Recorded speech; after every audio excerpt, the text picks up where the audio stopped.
What's up, you filthy casuals? Welcome to Casual Shenanigans Gaming, a podcast all about everything PC gaming related. I'm one of your hosts, JERMgaming, and we have a lot of people in the call tonight. So we'll start on the left, my left. I don't know if this is the same for everyone else. It is. Okay. Yoshi, welcome to the podcast. How's it going, guys? And Dave? Hey, guys.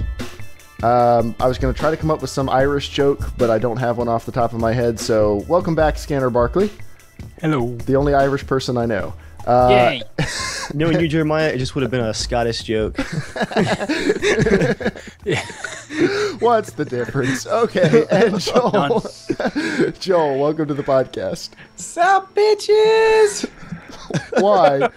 All right, so not to derail immediately, but as far as I know, the only difference between Scotland and Ireland is the kilts, right? Is that pretty much it, or does everyone wear kilts? Are kilts ubiquitous?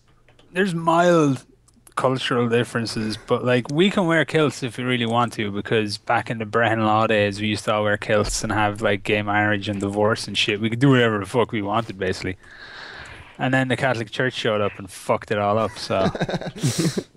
And all I know is America's in the category of former British vassals who won their freedom, but I guess Scotland the way and you said it, the way you said there. You're allowed to wear. Wait, was there a time you weren't allowed to wear kilts? Is that what you fought for? Oh man, yeah, we basically fought for our right to cross dress. Something the English denied us, strangely enough, but are happy enough to do themselves, as seen in Monty Python and various other comedy classics. Maybe they were trying to help you. They probably thought so. Kilts. Yeah, we want to wear a dress, damn it. Get the fuck out of here. All right, we begin the podcast as we've begun it for last week and now this week with Patreon shoutouts. Thank you to everyone who supports us on Patreon, and we have 2 new Patreon patrons. And now Joel will say your name because he wanted to. I have it up, but the thing you said you were going to do last time, you said you were going to make them bold, you didn't. These are the 2 new ones that are in. I have it in the show notes where you told me to put everything. Remember, you were fussing at me this afternoon, okay. Put everything in the show notes. We can all read it there. Well, I had show notes, but I had the other thing open because I thought you'd keep that in the same. Oh, gotcha. If you had more than one monitor, Joel, you could really. I have a giant 1440p monitor. I don't need 2. Whatever. You peasants. All right, so. I'll read them off. Yes, do that. First is a very hard word. Estrella Vinces. Estrella Vinces, thank you so much for your support. You are an awesome and beautiful person.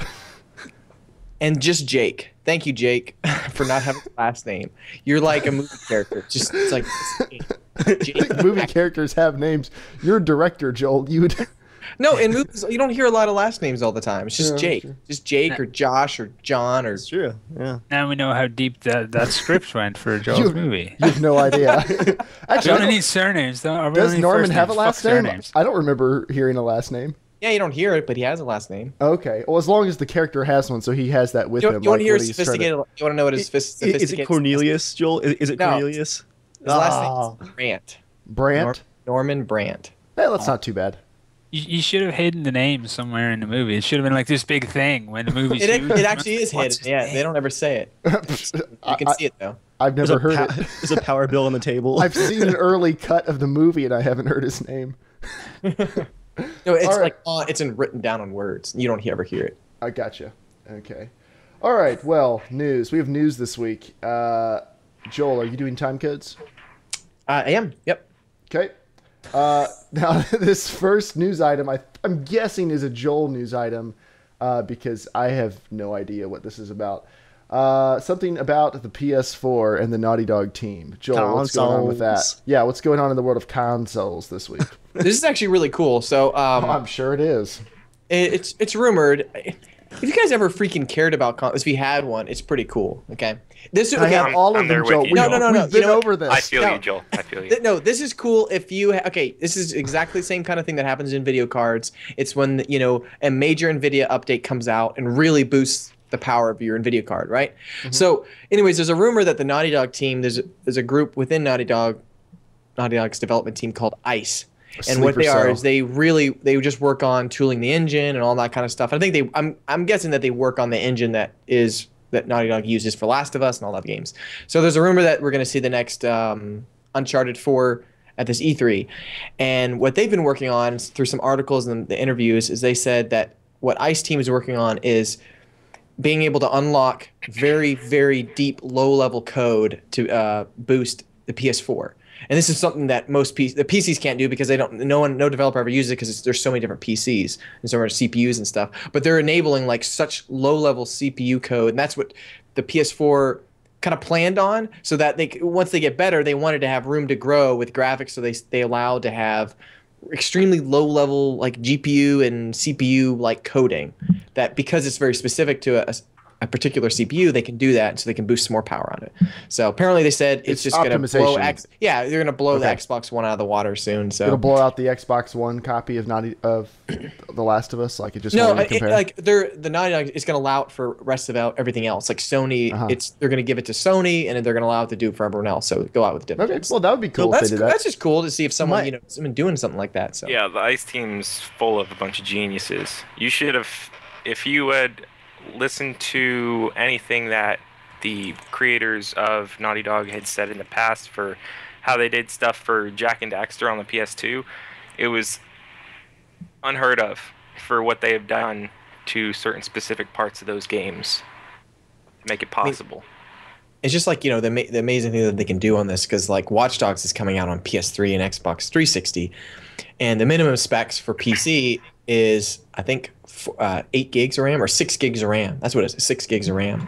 But I'm like, how the crap are they doing this on 256 megabytes? So I mean, like, it's just cool knowing that the PS4 is going to have room to grow for eventual games, because a lot of PS4 games are 1080p. I think Watch Dogs is coming out at 900p, but I hope they do a patch like Assassin's Creed did from 900 to 1080p. So I think we're going to just see a lot of boosts in what they're going to be able to do. Like they haven't even barely begun to tackle the power that they can push out so far. So my question, Joel, is, I mean, optimization is cool, and getting the most efficient use of your hardware, that's all fine and dandy, but as a PC gamer, why isn't there an option for PS4 users to just like throw money at the problem? Like, is there like a $3,000 video card that I could get to like plug into the back of my PS4? Is that an option? I just prefer that, honestly. Plug it in via USB. I do think it's a problem that they're already trying to do stuff like this. I really think the new consoles are severely underpowered. They're not trying to. It's just that, like, dude, they haven't barely like. It's been the story of both these consoles. Skyrim. It's a huge difference. No, that's true, and that definitely will happen. But like, as soon as the console came out, it was already behind. Like, it was behind before it came out, and they've been putting out inferior versions. Like, you like to talk about, could you buy something for the price of the Xbox One or the Xbox 360 when it came out? Could you buy a PC that could play games as well? And no, you couldn't really. Like, you could get close, but you couldn't. But these days, that's definitely not the case. It's probably because both console manufacturers didn't want to sell their hardware at a giant loss. I mean, that's so they put cheaper stuff in. Yeah. But it's, I think it's good. I think it's awesome that the ICE team is trying to get that high level of optimization. That can only be good for games. I'm not complaining about that, but I think it's very telling that the systems are fairly underpowered if they're trying to do stuff like this less than a year after launch. Well, at least you don't have to upgrade every 2 years. You don't have to. You also don't have to enjoy better looking games. That's my personal least favorite part about PC gaming is the guy that holds the gun to your head and he's like, upgrade. I hate there is a guy with a gun that just goes, you better upgrade. Actually, yeah, he's not wrong. The guy with the gun's called Dave, and he works with you, Joel. I know. I have a name, Joel. The gun in my head, which that's like, I love PC gaming, and when Half-Life 3 comes out, if my computer somehow does not run it at full, I will buy the next graphic. I will buy whatever it takes to play the game, because that's the only game I actually give a crap about having full graphics. The rest don't give a do. But that game I do. You'll never upgrade your PC. Well, I do when I like pretty much have to. I only did this time just because my movie kind of needed it. My other computer's a little bit sluggish editing HD footage, but other than that, it was fine. Don't make Joel sad about Half-Life 3. Oh, that's what you meant. I'm the rain on the parade, buddy. Sorry, we're on. Next news item. We can fight about consoles later. That just needs to be like our weekly casual conversation. Just put out a bonus episode where you and I argue about consoles. Metro Redux has officially been announced. This is kind of weird. Dave, have you heard about this? Yeah, I did it actually today. Okay, so Metro Redux is not like the third game in the series, like you would think when someone would announce a new game in the series. It is actually the two previous Metro games being re-released, which is not that uncommon to do with games, but it is uncommon for games that are this new. I mean, Last Light is a year old, less than a year old. Yeah, a year. No, it's a little bit older than that because it came out before Tomb Raider. It's a year and Okay. a few months. It's Okay, so less than 2 years old, and 2033 is what, 3 years old? 4.5. Four and a half. Okay, so Yeah. not that old. Now, 2033 is going to be ported into Last Light's engine, so that should be pretty nice. That game looked amazing originally, though. Yeah, it does look really Oh, awesome. man. But Last Light, that engine did look really awesome. So I mean that's good. It's optional, of course. I mean, you don't have to buy this. It's not like they're hurting people, but it just seems a little bit weird that they're releasing a re-release, especially of the game that's like 1 year old. But they said that Last Light will still get new features and better graphics and will have all its DLC bundled in. So you could kind of look at it as like a Game of the Year edition for both of them. Yeah, the only thing is, think of it. I mean, you think of it just, oh, it's the game system, but it's honestly, it's more probably has to do with Sony going to developers saying, you guys have great games. How hard it would be to upgrade this to be able to put it on the PS4 to have more games coming out during the first 6 to 7 months of the PS4's launch cycle or the Xbox? Yeah, I mean, because yeah. they don't have a lot of they don't have the big games like Halo and Gears and stuff that are really going to sell the systems just yet. So all they have really right now, I mean, Watch Dogs is going to be the first really, really massive game that's coming out. Infamous was pretty big too, but definitely not as big as the Watch Dogs. But I love seeing that. I mean, like even with Tomb Raider, that's awesome. I think it's cool because it's like, I almost wish I didn't get it on the PC just because it would have been a fun game to play on my PS4 at the time to get it because there was only Killzone right when I first got it. I was like, oh, okay, Killzone, that was the only one I wanted to play. All right, so for any of you who are worried about Facebook buying Oculus and you're like, it's going to ruin Oculus, and then there were people like me who were saying, let's just wait and see what happens. Don't worry, all your fears can now be put to rest. There will now be Oculus Rifts in select Chuck E. Cheese's around the country for a 6-week trial where you can, and scanner your videos frozen, by the way. But a 6 weeks trial of in-store Oculus Rift installations, which will let people play games in Chuck E. Cheese on the Oculus Rift. There's a Chuck E. Cheese, I think in Roanoke near me. It's only about an hour away or hour and a half away. I'm kind of tempted. Joel, it's not going to be all you of can't them. steal it, okay? You'll get caught, all right? It's just not worth it. Now, Oculus, it doesn't appear that Oculus themselves is directly doing this, so we don't know a ton about this yet. All we know is that there will be these VR game things going into Chuck E. Cheese's. So I'm looking forward to hearing more about this. This isn't like a fully fleshed out news story yet, so don't run with that too much, but it still is... Who here is actually excited about Oculus Rift? I'm excited. I'm absolutely amazed. Yeah, like, it's been a childhood like dream of like being able to be in a game kind of. So I'm really hoping this takes off. So Yeah, I'm excited. We'll see. I mean, I don't think I'm going to drive to a Chuck E. Cheese to play one because... I don't think I will either, but... I mean, you could pass for a youth, you know. You might be able to get in there. It's mostly because I'm not a giant. That's why. We're not doing this. We're not doing this tonight. We're not doing this tonight. I'm excited to watch their lawsuit play out. That's going to be pretty interesting. Oh, the first kid who like wears the headset and runs into a post with their head or something? No, you didn't know that Oculus are being sued For what? by ZeniMax? No. Oh, I'm dropping I news heard bombs about on Germ. Add a new bullet, Joel. Drop it hard, man. Drop it hard. ZeniMax, parent company of Bethesda and General Evil Bastards, are actually suing Oculus for what they feel is proprietary technology and such. Apparently, what happened was early in the Oculus development, ZeniMax helped a lot. This is what they're claiming with the development of Oculus, and John Carmack, the guy who recently left ZeniMax to work with Oculus, he was like spearheading a lot of this joint project to get Oculus off the ground. So now ZeniMax feel like they're owed something because Oculus... Welcome to the party of people who thinks Oculus owes something. reputedly, Oculus were working on this kind of deal of how to like kind of pay back the work that ZeniMax had effectively financed. and then they got sold or bought by Facebook, and it all just like boop. Ah. It's like when a hotter girl comes along, the phone just stops being answered. That's what ZeniMax are feeling now. Like they're feeling like the ugly chick at the party, basically.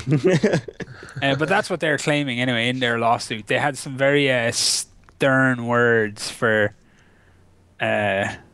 Oculus on it, and Oculus are just saying it's all bullshit. So it's going to be very interesting to see what way it plays out. They did actually file as well in Texas. Well, I'm sure Facebook has lawyers that specialize in this type of thing, considering the number of people who have come forward to say that they helped with Facebook and then got screwed out of their share in it. So yeah, that's probably a very good pairing of those two companies. Exactly. For this situation. It won't go anywhere, but ZeniMax will probably get some cash. Yeah. Yeah, I mean, that's... Oh, well. I don't know. I still think it's too early to judge really anything about the Oculus Rift or the Oculus situation. We kind of just have to see how it all shakes out. I imagine that things aren't going to turn out super well just because it doesn't seem like public opinion and everything else is really with them. But, they release a good product. People will probably forgive them pretty quickly. But I think whoever comes out with an app, like, I think VR has a better chance with the PS4 only because they're going to have a little bit more dedicated and easier to just put on, like, and just have a good time with it, where I think Oculus is you're going to have some amazing stuff come out in PC. I mean, like, absolutely phenomenal stuff. You're going to have this insane high-res texture. Dave was showing me, like, was it Unreal Engine 4, right? Mm-hmm. Just, like, imagine Unreal Engine 4, and you just get to walk around a cool spacecraft and explore something just in such high, res detail. It's going to be amazing. But because it's going to be harder to find those experiences on PC, I think it's not going to be as easy as just like a menu and, I want to go into a fun experience. It's going to be a little harder. But I do think Facebook has a big chance if they come out with a really awesome social app that's like, hey, me, you, Dave, everyone, we're going to sit around a virtual campfire in some awesome looking desert or whatever, and bam, we're right there, and it's awesome and it works. I think then it'll catch on. But if they just do silly, apps, everyone's just doing all these random apps on PC and it's hard to find them and you got to install this and that, it's not going to take off very well. So, but I'm hoping one of them does well so the other can kind of complement each other so that it does do well. Yeah, some competition would be good, even though they're not like direct competitors. I don't know. We'll see. Very, very short bit of news. Steam in-home streaming has now been released. So if you've been wanting to try it out, you couldn't get into the beta, you can now go do that. You just need to, there's plenty of guides online that can show you how to sign up for it or how to get it activated. So we're not going to walk through that now, but I tried it last extensively. Night. It works really well, doesn't it? Holy crap. It works really well. And it's like that. It's super fast. It's pretty awesome. I was using Joy's old MacBook. Just, it's really slow, but oh my gosh. I was playing Dark Souls, which is a PC game, it's not on the Mac. Downstairs, my Xbox controller is still connected wirelessly upstairs. Flawless, 60 FPS, like, it looked gorgeous. I think the only thing difference was like the bitrate almost felt like high res or 1080p YouTube, maybe a little bit better than 1080p YouTube. So had a little bit of, but it was still more than fine to play. It was really awesome. So if I told Dave if they come out with a Steamcast or Chromecast little dongle or something to just connect to HDMI, it's super small, I would get one of those. Amazing. Yeah, that would be amazing. Scanner, I'm sorry, I hate to keep bringing it up, but your video's frozen. I figured. Yeah, it's a beautiful frozen photo though. I'm not worried about it. I don't want you to have to keep messing with it the whole time. I'm not making it's a pretty too picture. Stupid a face, basically. So no, yeah, see, it could have ended on worse faces, so it could be a lot worse. We'll move on. It'd be cool if they actually added an option for the in-home streaming that allowed you to increase the bit rate of the stream. I think you can. Yeah, you can. Yeah, there were bitrate options in the beta. Quality and like performance or something. Nice. When I was playing it, I was getting a bitrate of like 15 megabit per second. That's right. Which is, that's really stinking good. I mean, that's streaming like high quality, like really high quality HD video or something. That's way better. That's like over double Netflix HD. Yeah, so that's what I was going to say is that Joel's computer can definitely handle that compression. So there really ought to be some good options like that. Yeah.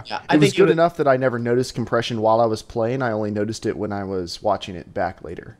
Nice. So, Alienware. Alienware is making a Steam machine. And they have said that their Steam machine is going to be very challenging because it's going to be the least profitable system that they've ever sold. Reason being, they say in their efforts to be competitive, they are really not selling this for much of a profit margin, or is not as much of a profit margin as most Alienware computers, which are very much overpriced for the amount of performance you get. Yeah. Yeah. But they say they're very excited about Steam machines. At least, of course, this is the PR line. Who knows? But they say they're very excited. They think it's really awesome. They think that the 75 million active Steam users are worth pursuing. And, you know, they're excited about it, but they just wanted to warn people if they were expecting this to be like a huge moneymaker for them. It's probably not going to be a huge moneymaker, at least initially. But, you know, if SteamOS turns out to be so lightweight and as highly optimized as they keep teasing that it's going to be, it might be the type of thing where as component prices drop, they might not need to upgrade these boxes quite as often in their lineup, so they might be able to increase their profit margins over time. I'm assuming they have some sort of plan like that, or they wouldn't be doing it. But yeah, I would wager that even just the cost of it is, you know, you're buying something that you're using.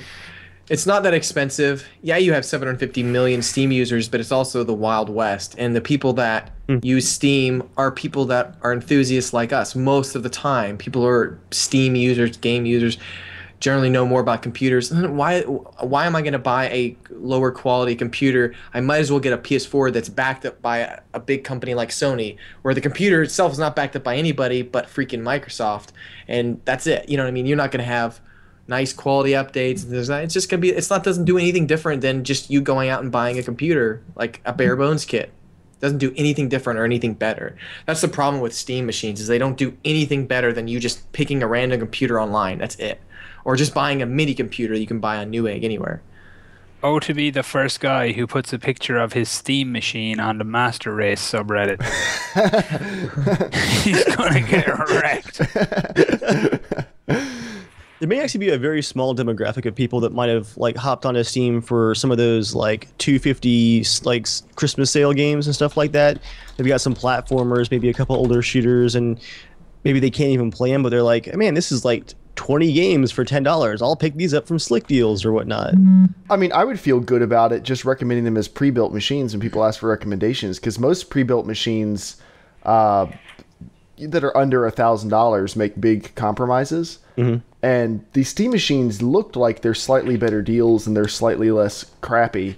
So, I mean, that might just be like an easier recommendation you can make to somebody. And if they gain any sort of market share, it might have a little bit of name recognition that can help them out. I think something I said a long time ago when we were talking about Steam machines is you're buying a $400 like cheap PC, where you're buying a $400 PS4 that has like years and years of development on, where it only takes about a year to come up with a little case factor. You're not getting that like quality of it. And I think what they needed to do is they could actually get the price super low for these. I was gonna buy a mini Steam machine if it wasn't built by 100,000 different third party. I thought it was gonna be an official Steam Valve little computer box that was like maybe $350, like just basically a console size like quality version, backed up by Steam. That would have been amazing. I think that would have sold. But in fact, it's third party, just mini PCs. That's all it is. You don't know that someone's not going to make something like that. Just no one has yet. I mean, these things aren't even out yet, so it's a little too early to judge it. But most of them are not crappy $400 ones. They're like $1,500, or like $800 to $2,000 seem to be kind of the range that most of them fell in. Yeah, they're but that's not enthusiasts. Go ahead. Yeah, their best bet for a market is, as rude as this will sound to say, the ignorant and the ill-informed. Yeah. That's their target The Best market. Buy crowd. If you go to Best Buy and want to buy a gaming PC, Steam machines are for you. Yeah. Or if you're a 16-year-old kid who wants to get a PC and it's Christmas time, what are you going to do? Give your parents a list of parts, or are you going to go Steam box? And they'll walk in as... technologically blind as your parents might be, they can walk into any shop and ask for anything. Yeah, it happens all the time now with games, this is what my kid wants. PS4. It is a lot easier to go in and say, can I get the Alienware Steam machine, than to go in and be like, I'd like the Cyber Power PC Zeus Lightning Bolt Aventador 6, or whatever they've called their latest computer. Would you like your CPU overclocked? What? What did you ask me? Super bus. Is that legal? Ethernet LAN. Oh, I'm sure Best Buy will come up with some sort of crappy rip-off service to do that for you, considering like all the stupid things they'll charge you for now. They'll charge you like, what's it, $50 to do a virus scan. They'll charge you $40 to do Windows Update. I think Steam could have had an awesome seller in their hand, just going into a store, like Target or Walmart or whatever, and on the shelf is just a nice black box, this Steam machine, and it's just 3 models, like the $100 cheap Chromecast one, $350 one, and maybe the $800 or $1,000. Just but that's not the PC. That's not how the PC works. It's not supposed to be a PC though. That's why it's failing. Like it's not failing, Joel. It hasn't come out yet. It's not failing. Yeah, it's failing. How many people have now dropped support to make Steam machines? How many? Dozens. Like 15. No, dozens. Dozens of company have already dropped. Literally dozens of us. Wait, are not making stuff? No, a lot of companies that were that were declaring making Steam machines, now they're not doing it. It's not priority anymore. There's still like 15 companies doing it. That's not nobody, and these are big companies. It's not a failure, Joel. It's not a failure. It's not released. I'm gonna go. I'll bet everything I have that it will fail miserably. Seriously, I'll bet everything it will fail miserably. Because what is it going to do better? Right? On this day, the 22nd of May, Joel bets everything that Steam machines will fail. Joel bets $2.30. Like back it up. Like it's not going to work.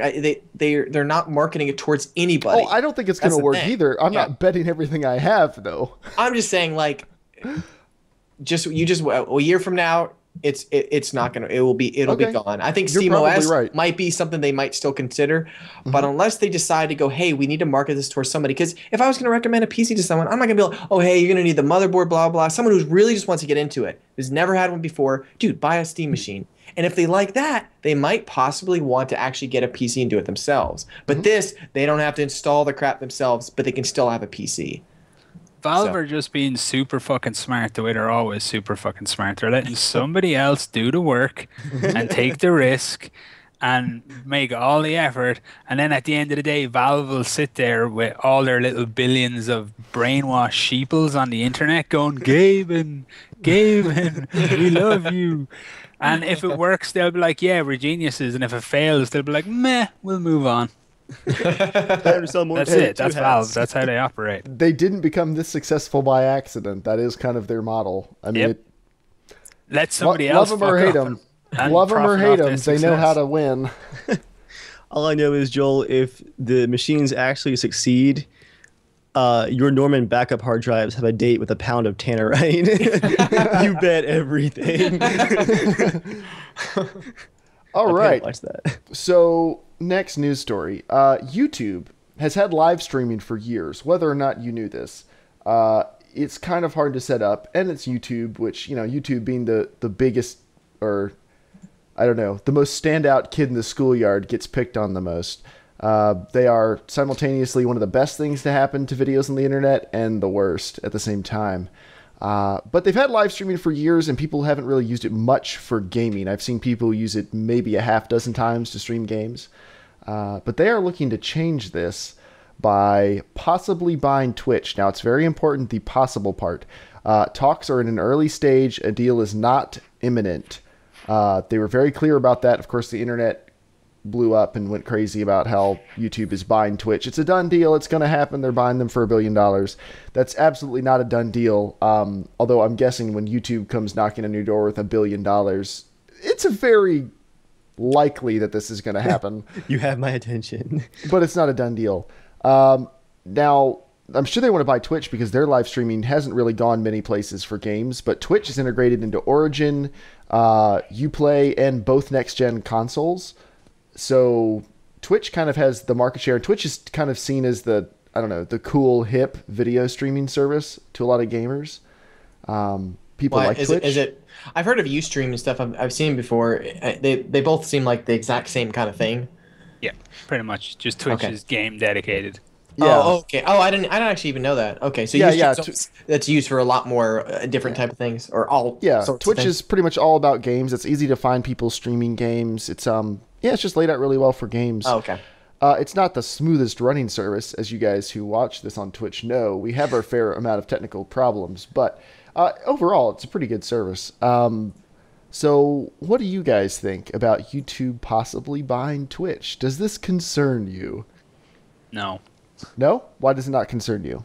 Because who gives a shit? It's going to get sold anyway, because that's why you set up anything on the internet is to sell it. Yep. It's the point. You're not doing it because it's fun or enjoyable. You're doing it because it's work, and work pays you. No, Scanner, but Oculus, they cared about the community. Yeah, and, of course they did. They cared about the money. as most good business people do. Exactly. Like, How if dare you walk they. up to me, if you're a businessman and you walk up to me and you say, "Hi, I want to sell you something. I want you to invest in my company." The first thing I'm going to ask you is, you better be all about the profit. Are you all about the profit? If you say no, get the fuck out of my face. Why would I invest anything into That's not an your investment at that point. It's a wishy-washy donation ways? to a charity. It's not going to happen. Just ever. So I don't mind YouTube picking up Twitch. There'll be some streamlining, as there always is, and there'll be some probable degradation of service, maybe. But here's the main thing. One of the main reasons why all these changes happened on YouTube was the constant growth of the YouTube user base. Mm-hmm. Constant. Never-ending growth, never-ending requirement to store more and more data and find more and more efficient ways to store that data and stream that data. It's hard to see that happening with Twitch. We're already at a I don't want to say like a peak, but we're at a very high kind of penetration into the mainstream with regards to gaming. Like, bigger than it's ever been, gaming is a thing now that everybody knows about, and a lot of people do through various mediums, like be it mobile or console or PC or whatever. It's not going to suddenly grow really super quick just because YouTube own it. Right. You know what I mean? The broadcast base isn't going to grow. The viewer base isn't going to grow. It's going to stay the same thing for a long time before some cultural switch clicks and all of a sudden gaming is just this massive primary source of entertainment. Mm-hmm. There's probably something else behind the deal that people aren't seeing. It's probably technology. They want patents or they want infrastructure. Yeah, well, I mean, people are already doing it already on YouTube. I mean, something. Gaming's already all over freaking YouTube. Everywhere you go is ads for it. No, but it's the live streaming. That's probably why they want it. Is there something about live streaming that YouTube has not been able to crack in the same way Twitch has, and they see that Twitch is doing something that they can't do, and the easiest way for them to get that is to take all of their money. I wouldn't even say it's something they can't actually crack at it, because it's like one of those things where I think Google Plus actually I liked better than Facebook. I don't really like either social stuff as much, like just actually doing it actively, but their setup, I really liked how they did it. But if everyone's already on Facebook, you're not going to get people to change, and I think YouTube can totally do it if they wanted to, but people are never going to come over because it just has that connotation of YouTube, you know? I think it's just like Twitch became that really quick, the streaming, that's where people go. Yeah, I mean, that's true. Why aren't you guys doing Ustream? No particular reason. I mean, because a lot of people were streaming on Twitch. I started doing Twitch. Twitch works. If Ustream works better than Twitch, like quality-wise, why wouldn't you want to have on there? Audience. Here's the key issue with YouTube, and it will be the key issue with Twitch. You're not buying anything. What you're buying is an audience. Mm-hmm. That's what's worth $1 billion to Google or YouTube or whoever's actually paying the money for this. It's you're buying eyes on the screen. Like, they could have gone and bought Hitbox, which is arguably a better service than Steam or than Twitch, has better quality of stream, has better integration, better dashboards, better everything, but doesn't have an audience. So it's got no value. Doesn't matter how good it actually does what it does, nobody's watching. The value of Twitch are all the eyes on the screen and how many ads you can slip those eyes while they're watching stuff. Yeah. Well, and that's something that a lot of people, particularly younger viewers, may not know, is when you see a business being bought for some absurd amount of money, or what seems like an absurd amount of money, the valuation of a business, only part of that is the physical parts of the business, like their equipment, their technology, all that stuff is a part of what a business is worth. But another part of that is their audience, like Scanner said, their viewer base, listener base, user base, whatever the company is. Because once you've built up a successful audience of a couple million people, that is incredibly valuable. That's where a lot of this like $1 billion valuation could be. That's also why people buy and sell Facebook groups. Like they grow them really big. Yep. Or Twitter accounts. Or Twitter accounts, yeah, just for the audience. Yep, it's about the audience. I mean, because that's hard. As anyone who has a YouTube channel knows, building an audience is not an overnight thing. It's a very hard thing. There's a lot of hard work, careful planning, and a decent amount of luck involved. So if you have a good audience already, that's worth something. So if anyone listening to this, never undervalue the number of people who listen to you, or who, if you own a business or if you run a thing. If you have a lot of people paying attention to that thing, that is valuable. The value of what you do is not just summed up in the physical things you produce, it's the people you influence. So that's why Twitch might be worth $1 billion, which to YouTube is probably nothing. I mean, $1 billion is not, when it comes to large business, $1 billion's not that much. Apple wants to buy Beats for. And it probably isn't actually $3 billion? officially $1 billion. It's like just even like what was the other, like even an Oculus Rift, they weren't being paid. What was it? How many billion? It was $2 billion, but a lot of it was stocks. Yeah, I mean, yeah. So it wasn't probably $2 billion straight in cash. It's not like someone shows up with a briefcase. It's probably a couple hundred million, and then the rest of that, a lot of that was shares, other options, whatever. Apparently, it's all cash. It was? The offer for Twitch is reputedly all cash. Really? Oh wow! Now that is a little unusual. Yeah, that's very strange. This is one of the things that makes me think. This is one of the things that makes me think it's bullshit. You think so? That's that's all cash unusual. offer is so rare these days. And then they make this point in the articles that I read about like the FCC or something will need to be sweetened so that they don't, like whoever's in charge of monopolies in the fucking states or whatever, I don't know who they are. That they'll FCC. need them on their side so that they don't try and close down the deal. Like they give you a can shit. you can really count on the FCC with if the latest net neutrality thing has taught anyone anything, it's that the FCC is really nothing more than a bunch of people who used to work in tech and have connections to tech now making decisions about tech. Make all that cash. Yeah, but I guess it's better than nothing, but not much. Sometimes worse than nothing, sometimes better than nothing. Was weird? Oh yeah, what stood out to me as well about weird is when was a lot like even the concept of YouTube buying it instead of Google buying it struck me as a little odd. Yeah, it wouldn't surprise me if we find out there's like one behind the scenes part of Twitch that YouTube found out about and they're just like, we have to have this thing no matter what. Or it's a patent. That could just be a patent or something that YouTube desperately wants. But if it really is $1 billion in cash, you're right. That's either not real or there's something weird there. They could be banking a lot on the rise of esports. Yeah? That's another consideration, like a lot. Like esports is massive money, like beyond massive. The amount of money that Riot makes right now, the guys behind League of Legends, that's gross cash that they're turning over every year.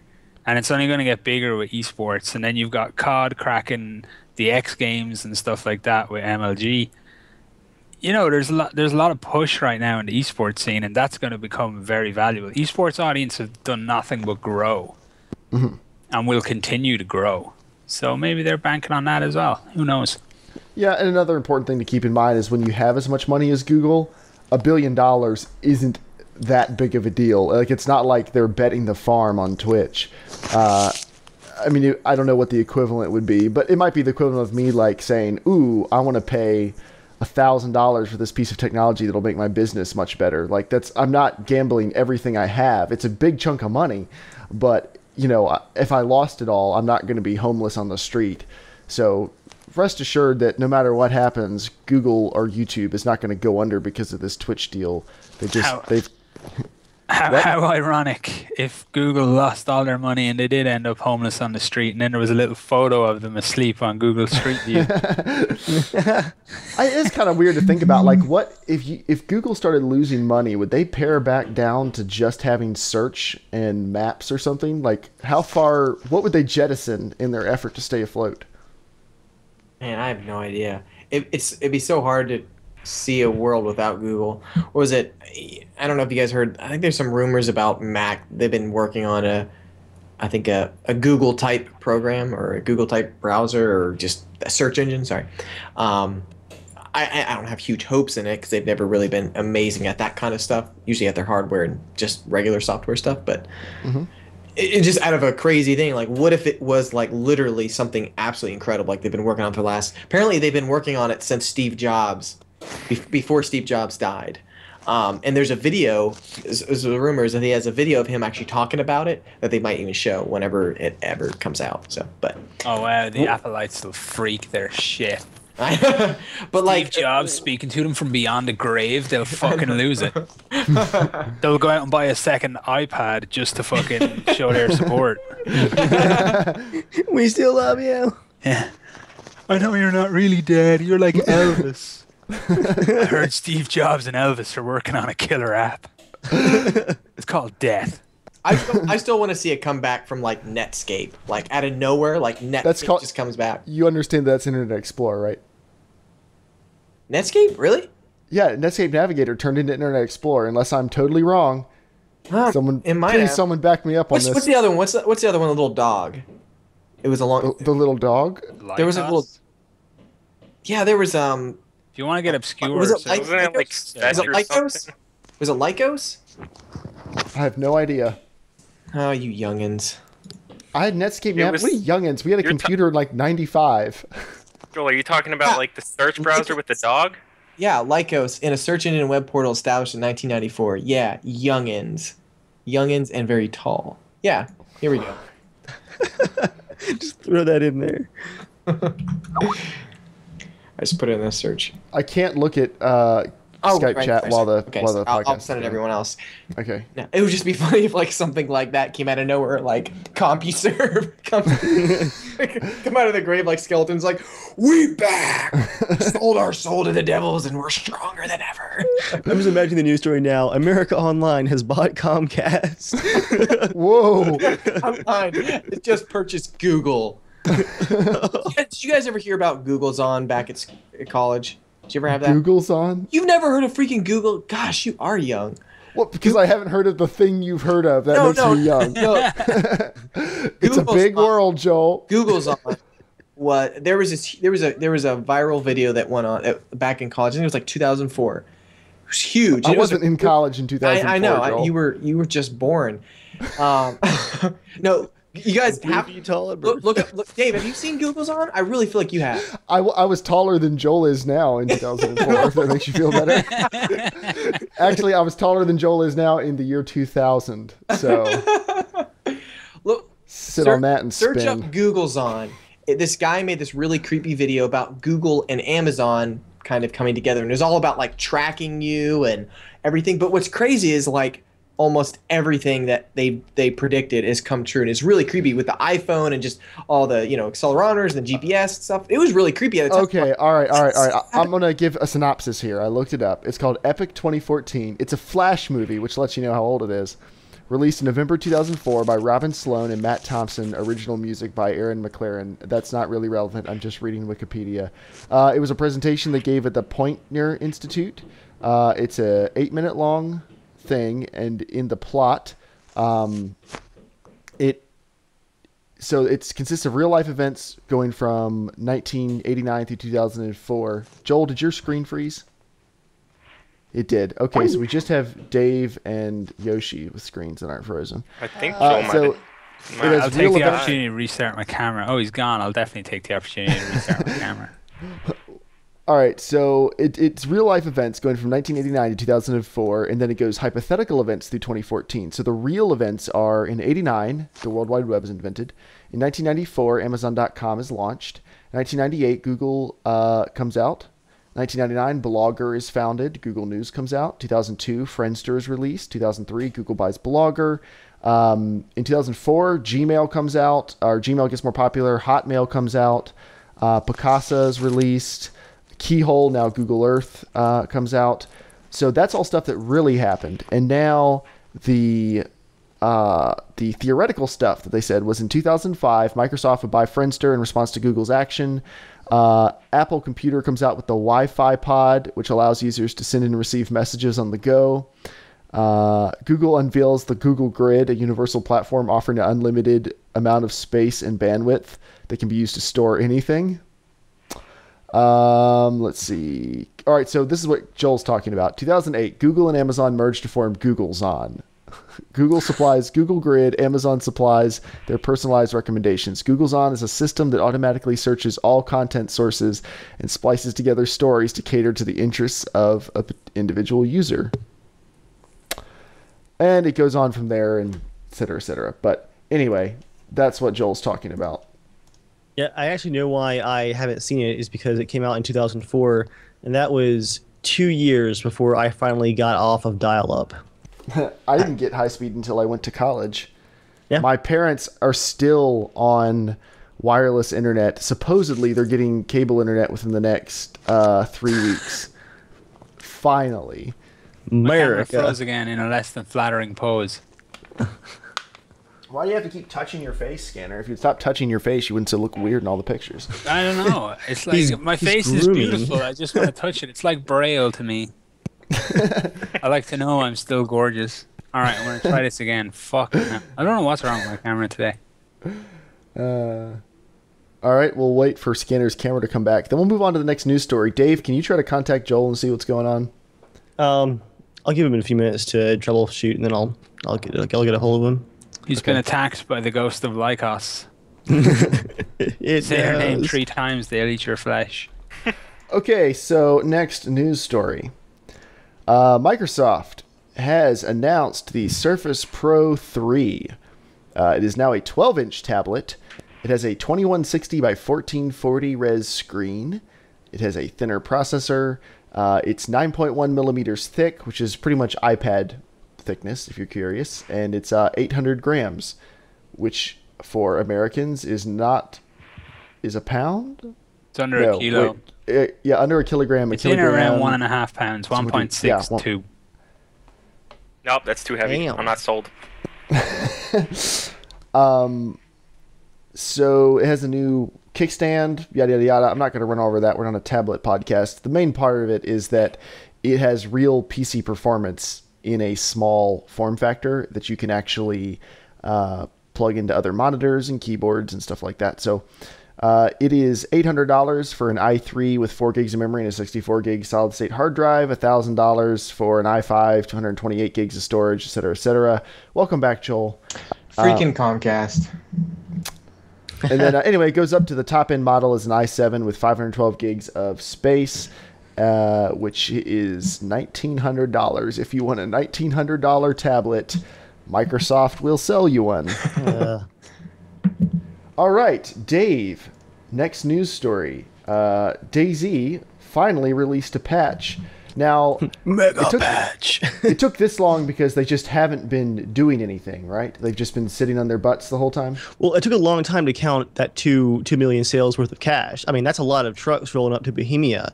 And Good point. being behind the Iron Curtain, they actually hadn't seen money before. You mean being Bohemia? They hadn't actually seen it. There's actually a really great article about Bohemia's studio history. It's a really sad story. These guys have had a rough road with their history with like Codemasters and all. Like, I'm really surprised that Bohemia was still open in 2012 for Dean Hall to come around. All you needed was like 12 people to buy their game. Please, says. Yeah, the patch is out. It's still experimental right now, so there's no official patch notes, but they basically added the framework for everything as far as survival stuff goes. Hunting, fishing, cooking, Wait, fishing's campfires. Fishing is in. Yep. Have you tried it yet? No, I haven't been able to find the fish hook yet. And we You also found a haven't fishing pole, found... though. Well, You make a craft fishing it. pole. What, you I can't can't even wait find to one? just shoot people who are fishing.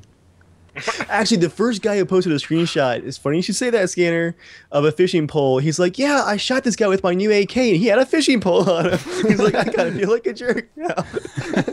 he's always coming back from camping. I'm going to name my character Opie. Oh, That'd be amazing. That was super loud, Joel. So yeah, tons of mechanics in place. Joel, the fishing is in. but it's still just the framework. Like there's no like visual client side image of the fish yet. Like you just go up to the pond and bring up the option and you like cast and you fish. Is there actually animation for going like this? I've heard there is. I haven't seen it myself, so I'm not sure. I've heard whispers, rumors. I heard rumors. But yeah, Dean's already said that they're working on ideas for the client-side rendering of fish, kind of like in Age of Empires, where if you kind of watch the lake for a minute, you can like see them jumping, and if there's a whole bunch, you're like, okay, there's a good chance if I fish here, I can get some stuff like that. But he's like, you know, for the initial stages, they need to see how it affects people's gameplay, and just to see if it actually works as far as the functionality goes. Also, 2 brand new towns, tons of new loot. The hunting pistol's in, the gigantic one that uses the 7.62 by 54R Mosin ammo in a hunting pistol. Nice. The sound effect for that thing will make your ears bleed. It's amazing. I need to bring my Carcano for you to shoot. It's got very, very similar ammo to the Mosin ammo. And it is an interesting noise because it's not even that much of a kick. It's more like a giant push. It's like firing a black powder rifle, but it just destroys stuff. It's like I can't imagine shooting a pistol that could take those rounds. I'm actually a bit offended, Jeremiah. I don't like guns. Oh, okay, gotcha. I'm Guns kill people. I'm actually wearing a 1911 T-shirt. I just realized. Where did you find that in a T-shirt? You're just like in a thrift store. It's probably a thrift store, wasn't it? No, there was actually a clearance sale on 5.11 Tactical's website. I bought them mainly because they were cheap. It was like $5 each for a T-shirt with free shipping. That's pretty cheap. That's pretty cheap for a shirt. I don't know if I'd want a 1911 shirt. Just seems like you're just maybe bragging a little too much. Like, guess what I'm into? Yeah, I got it because it reminded me of those old books when you were a kid, like the cross-section books. It's like a blueprint cross-section. Oh, okay, it's not just a drawing of a 1911. No, it's like an illustration of like the cross-section. Why don't you stand up? Let everyone see. The viewers want to see. All right. Stand up. The viewers want to see. I think I've got a light here. Put on a show. Ba-dum, ba-dum, ba-dum. I don't know if you can even see it, but Oh, that looks pretty cool. yeah. It's got some orange in it. Tactical olive drab. It's got like an orange outline to it, yeah. I would have laughed if he just had said, like, I can't stand up. Why not? I'm not wearing any pants. That's Joel's job in the podcast. Remember that one, Joel, from the beach trip we were all on? You had like a Grand Theft Auto 5 podcast. But we're all in the basement of the beach house talking about GTA 5 on the Xbox. And the entire time, Joel was laying down on a couch, like just his head popping out from underneath the blanket. And one of the first comments on, I think it was your video, Jeremiah, someone's like, is Joel naked under that blanket? It was Grand Theft Auto 5 release day. He might as well have been. Yeah, that's all he did. Okay. But yeah, so DayZ patch. Basically, to sum it up, if you guys aren't super into watching the development process, wait for stable because there's some band-aid and stuff like that. It is probably And one the of game's crashing now. That's putting it lightly. Yeah. There's a memory leak when you go back to the server browser. Yeah. Okay. I actually have one last thing to talk about. I see you typing this note in, and I'm meant not to add sure. this Finishing, Joel. Sorry. You're finishing, Joel. Thank you, Dave. How nice. Is that something you guys normally have to yell at each other? Finishing, Dave. Take turns. He just knows. there's no yelling involved. I've heard talk that we haven't played the patch a whole lot. That this is the patch that finally starts getting DayZ like angled towards that survivalist direction versus the Berezino PvP deathmatch. I've seen some streamers that are very, very hopeful about, like, even right now with just the framework of all these elements being in place, that it's already changing the gameplay. So exciting to see. I like being a part of the development process. It'll be fun to go back and look at like videos from January of this year and compare it to what we have once we hit beta. I think it'll be really cool to see the difference. Mm-hmm. I think we should have a fishing contest. I think Snoov and Jake could be in for that for sure. Yeah, we had to organize the YouTube Pub Stars DayZ fishing tournament. contest. Yeah, I'll fucking organize it. No problem. Speaking of the fish, My favorite glitch from this experimental patch so far, I guess it's not really a glitch, it's just an unfinished thing. The fishing is functional, and the first guy who caught a fish, like, put it into his hands in his inventory. But there's no animation for, like, holding fish right now, and for some reason it like defaulted to the primary weapon. So he's got this, like, giant trout, like, up to his shoulder. It's like all shiny and glossy and red. He's like, "Look, guys, I caught a fish." It's like mouth is wide open too. It was amazing. Yeah. Oh, Once we get an idea of the rate that you can catch a fish, we'll like herd everybody to the same body of water, and all the contestants have to start fishing. And there's a time limit. If you don't catch a fish before this time limit, you get shot in the face. And it's an elimination thing. The last man standing wins. That sounds like fun, actually. Yeah, Ultra Grunt just suggested in chat for our next Play with CSG night should be a fishing tournament. That would actually be a really fun, chill night if the fishing works reliably. Is we can do hunting and fishing. Who wants to go? They have the hunting stands, and we've only ever looted them. We could actually go sit in them now. Yeah. Actually sit in them for Break hours. your legs trying to get out. And wait for deer. The whole idea of the fishing system is... Don't worry, it'll be realistic, so you'll be in there for 4 hours. Yeah, bring some beef jerky. And then you'll go home. And then you'll go home sad. Oh, it was a great game. That's a lot of people have It's asked me, like, camaraderie, Joel. It's camaraderie. Dave, I don't know if people ask you this a lot, but people ask me a lot, like, "Oh, do you hunt?" Because, like, I'm a big gun enthusiast, but I don't know how to explain to people, like, I like shooting things, and the point of hunting is not to shoot things, it's to play Barbie dress up with all your camouflage and your pickup trucks and your radar and your dogs, and then go sit in the woods and drink for a couple hours. Like, that's hunting. Where, at least where I'm from, that's hunting. My personal They are very philosophy good for at hunting shooting now. is... Well, what, hunters? Yeah. Most No. hunters are awful shots, do not know weapon safety, don't take care of their firearms, because they use them once or twice a year. Does that cover it, Jeremiah?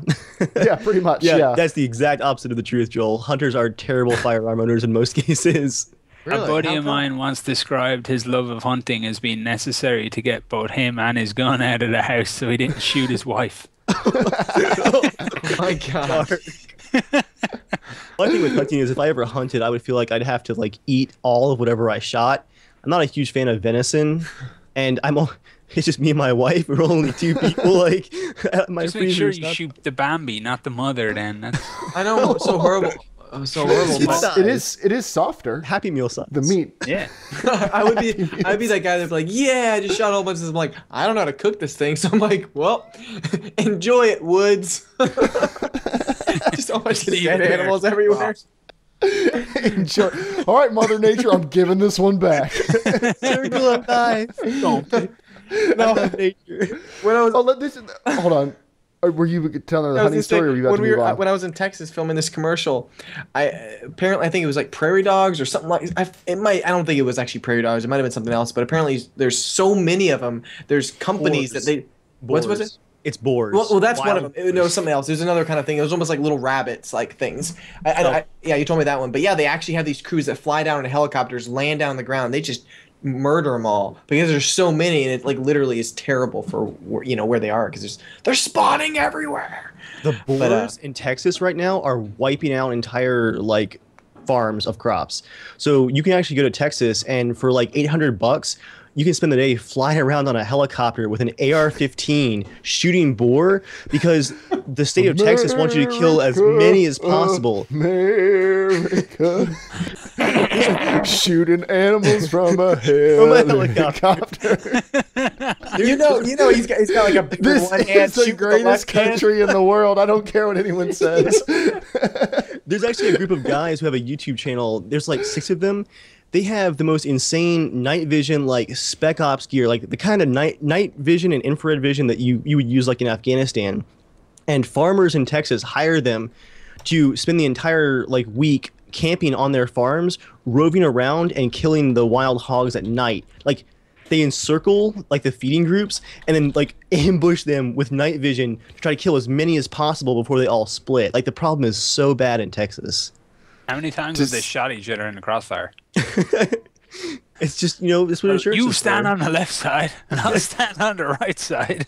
Who threw the That's flashbang? actually that's the scary thing about hunting is people walking through the woods, through the same woods, theoretically wearing orange and shooting guns supposedly at things with solid backgrounds behind them. But I don't believe for a second that some like local redneck sees an 8-point walking through the woods and is, let's check the backstop. Let's make sure everything. I don't see anyone else. They're probably like, yes, my wall. It's going on the wall. I mean, Dave, like even that area we go shooting with Dave, like it's kind of like a nice slope, but it goes into a forest. But like that's also still kind of terrifying because bullets just ricochet deep into the woods. I'm like, if I was a kid, I'd be like, oh, these woods, yeah, let's build a fort. Like poor kids just getting nailed back there. Like,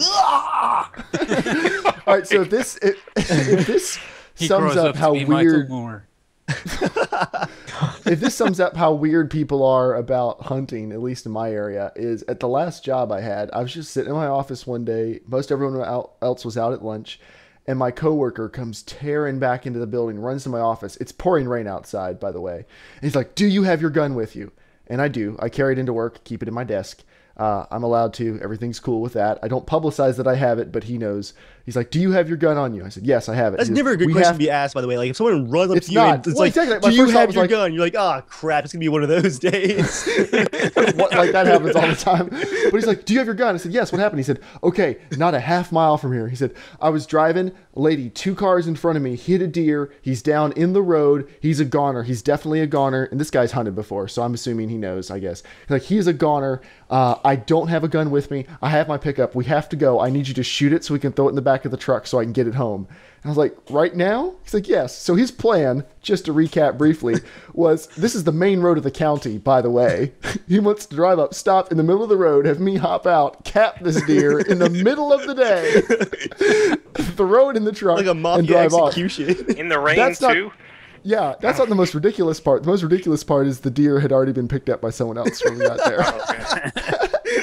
You left out the best part is when you pulled out your pistol, kind of flipped it, let the clip go in the bottom, and then you throw it out just like wanted.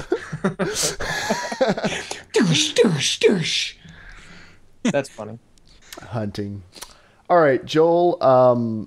This last news story is actually mine that I put in there. No, Joel added another one. Oh, come on, Joel. Call of Duty Advanced Warfare. Sound quality, what? Here, I'm posting the link. It's on Game Informer. If you go to actually 2 minutes and Add the time code. 2 minutes and 47 seconds, you can actually hear the new sound quality they're doing. It's done by the company who did Dead Space, and they won like a jillion awards for Dead Space 1. They did some really high quality stuff. Okay, well, right here, if I remember, we will insert some of that sound quality into the podcast right now. Oh, wow, that was amazing. Oh, that was so good, guys. Okay. All right, and if I forgot to do that, you've just seen behind the curtain, and it's really lame. So what's significant about the sound quality? Sounds actually awesome. It sounds really awesome. You should check out the link if you get a chance. All right, Does it sound like Call of Duty? No, it doesn't. It shows a Modern Warfare 3 gun, and then it goes to, I think it shows off the Spaz 12. I think it's the shotgun, right? Is this Spaz 12? And then he shows off the Spaz 12 and the new one. It sounds awesome. It sounds like Battlefield. That's what it sounds like. So they're going that direction. So that was cool. Cool. I learned a random fact about the Battlefield sound design. You know how Bad Company 1 was like the beginning of DICE's like being known for their bombastic sound? They were inspired by Red Orchestra 1, actually.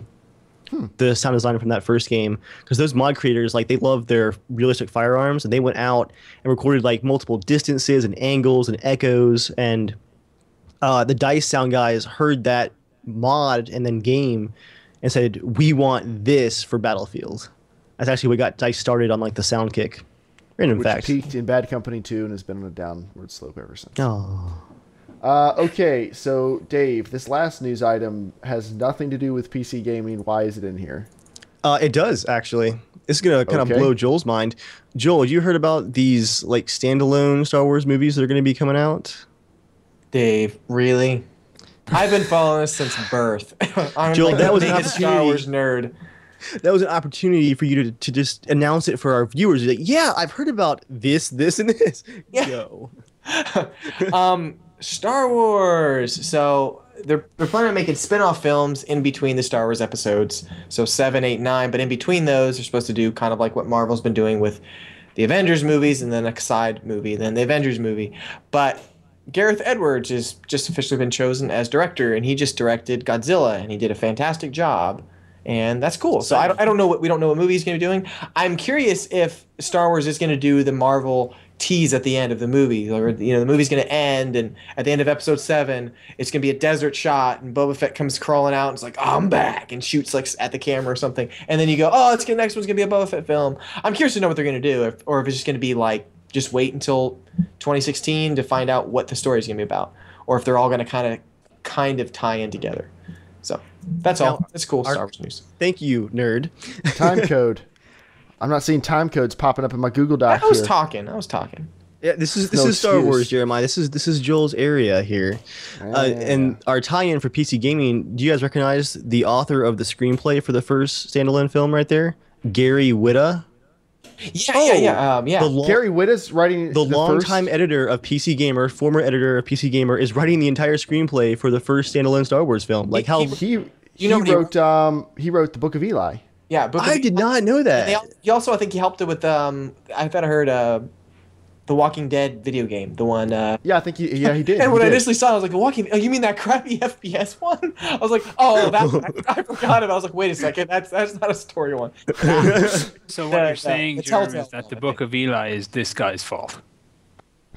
You didn't like the Book of Eli, I'm guessing? I did not. Oh, Who puts a great actor in a shitty movie? That's all I want to ask. I thought it was a pretty enjoyable movie. Yeah, until the I've end. only I've seen Joel, it can you handle once, this question for me? like I've seen it once like 5 years ago. I'm not gonna get on a box Were and you defend drunk? it too much. No. You should have I been. ju- no. I I don't know. Why I watched did you hate it and I thought it I'm was really cool. curious. Why did you hate it? I don't want to spoiler it for anybody who hasn't seen it, but that It's old enough. that It's old ending enough. made Go me for want to it. punch somebody in the throat. What Did you just see it coming the whole time, or That was from the just not- book, though. No, it wasn't was just garbage. Wasn't it there- based off of a book. like there's no So as a There's movie, no- if that ending was different, would have you liked the whole movie? it felt So too. it was a decent movie. You just did not like the ending.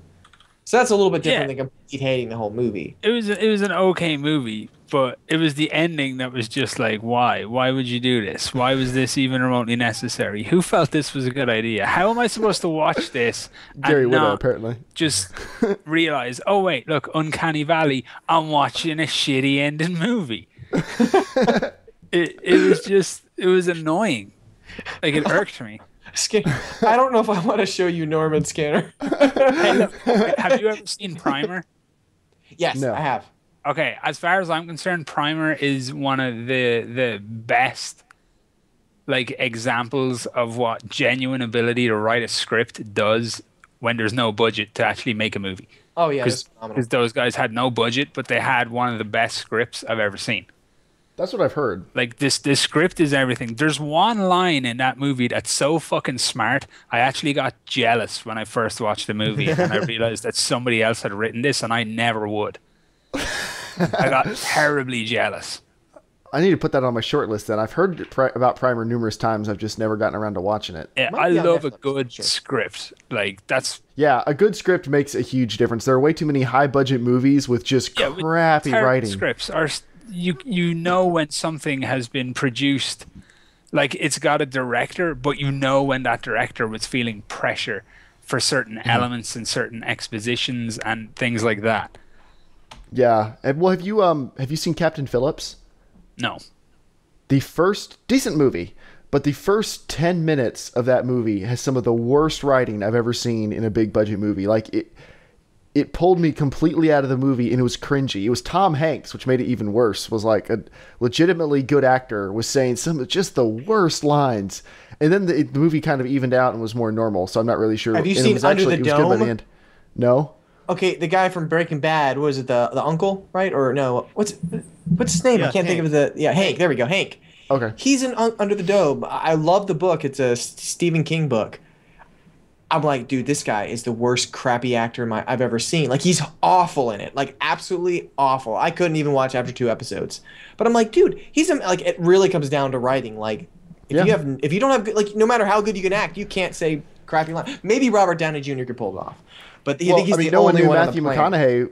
No one knew Matthew McConaughey was a good actor until people stopped giving him surfer dude roles. I know. Someone gave him an actual real role. Are you and watching he knocked that it show? out of the park. Are you watching it now? True What show? Detective. Oh no! I was talking about the Lincoln Lawyer. Oh, okay.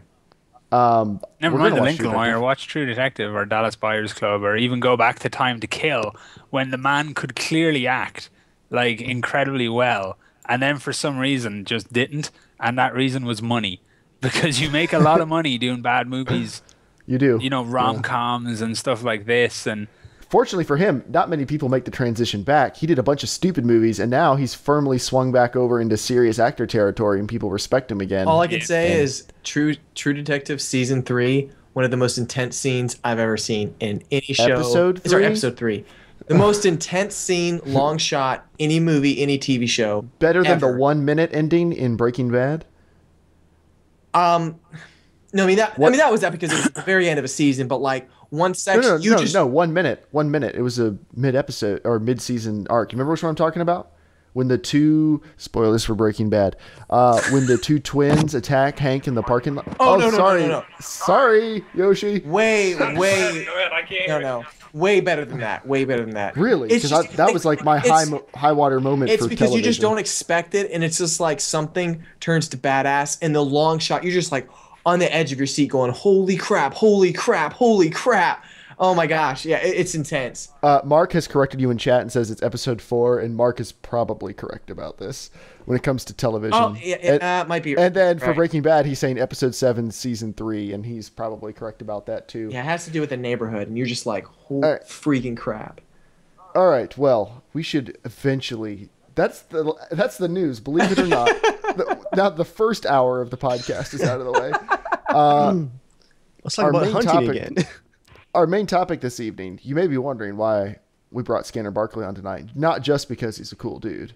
And the beard. Actually, I invited him for the beard. I missed it. Whose train is that in the background? Yoshi, is that you? No. Even the window. Oh, yeah, the train's across the street. Sorry. Okay. All right, so. He's on a train right now. Why are you apologizing for the train?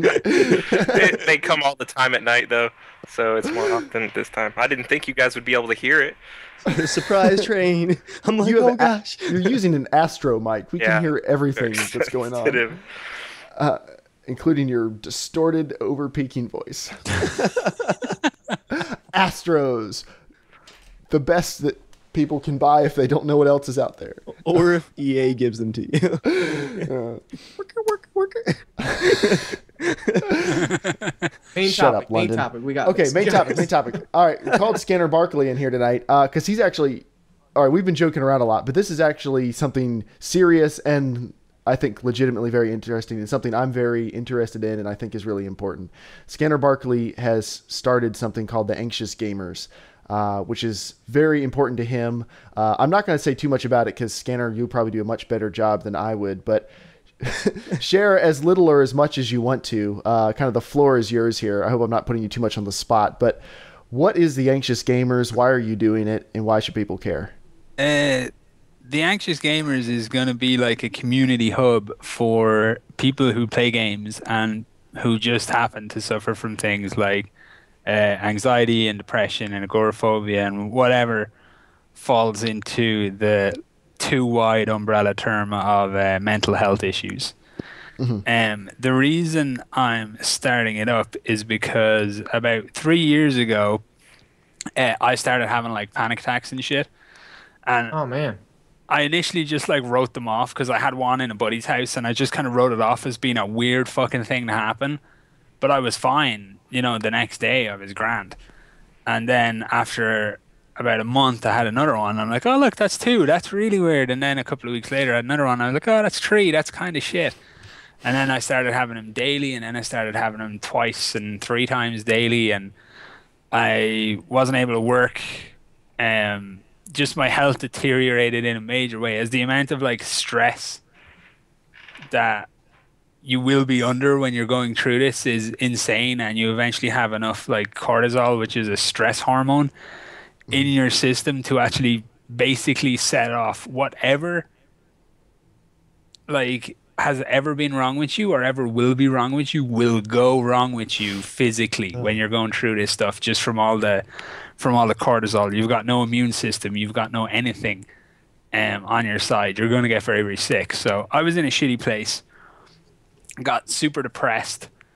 And not in like a, you know, like, oh, I'm depressed, right? But in a, I actually want to fucking kill myself daily sense, which is where I was as a headspace, and just kept having anxiety attacks, and just everything was going to shit. And one day, my then girlfriend, now fiance, who obviously has the patience of a saint to put up with all this shit, she arrives home from work and she's got a headset, because I had been like big into gaming, but I gave up on multiplayer after Unreal.